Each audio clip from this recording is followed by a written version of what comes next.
Bonjour, mon nom est Catherine Hack. Je suis professeure au département de sciences économiques à l'ESG-UQAM. Ma recherche se spécialise en économie de l'éducation et en économie du travail. Donc moi, j'ai fait mes études premièrement en commerce, en économie-finance, et puis après ça, j'ai été travailler dans le secteur privé pour une grande multinationale. J'ai pris un nouveau poste en Belgique et j'ai découvert qu'il y avait un programme qui m'intéressait vraiment, qui était à Leuven. Ce programme-là, c'était le programme d'économie et j'ai commencé par là. Je voulais revenir au Canada parce que je comprends bien la structure, je comprends les mécanismes, les systèmes. Il y a une histoire que je connais, donc je suis capable d'interpréter mes résultats à la lumière de cette histoire-là puis à la lumière de ce que les gens vivent.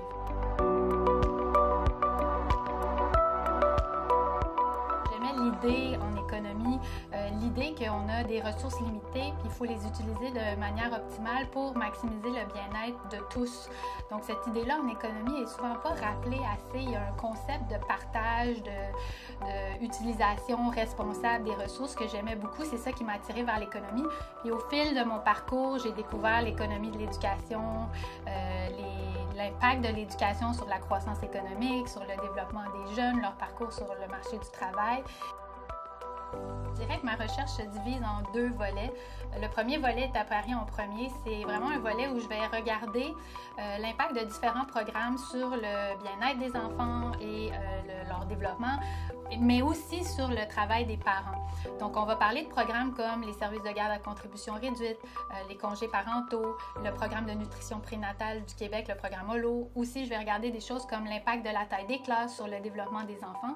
Donc, c'est vraiment un axe de recherche qui s'intéresse beaucoup à regarder des programmes, des interventions et leurs impacts sur les différentes personnes dans la famille.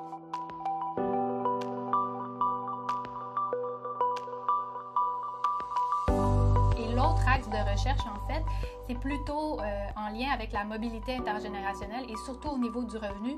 Donc, je regarde le lien qui existe entre le revenu des parents et le revenu des enfants, ce qui me permet de documenter un peu l'état de l'ascenseur social au Canada et au Québec. Pour ça, on utilise des données administratives vraiment très, très riches qui nous ont permis de faire des belles avancées de ce côté-là. Et là, le nouvel apport qu'on est en train de faire, c'est d'essayer de comprendre quels facteurs peuvent aider à augmenter la mobilité sociale ou réduire le lien qui existe entre le revenu des parents et des enfants.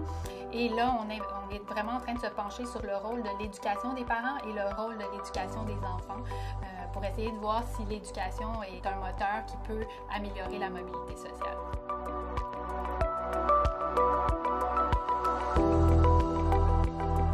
J'ai une très grande collaboration avec Statistique Canada parce que la majorité de la recherche que je fais est basée sur des microdonnées confidentielles de Statistique Canada ou des fois aussi de l'Institut de la statistique du Québec. Donc vraiment, il y a un partenariat important qui est là, puis on fait aussi du développement de données ensemble. Et ce que j'apprécie beaucoup de travailler avec Statistique Canada ou l'Institut de la statistique du Québec, c'est que quand on développe des nouveaux ensembles de données, ils deviennent disponibles pour toute la communauté de chercheurs à travers le Canada. Donc on n'a pas de mainmise sur les données, ça devient vraiment quelque chose de partagé qui permet à d'autres d'ouvrir leur agenda de recherche grâce à ces données-là.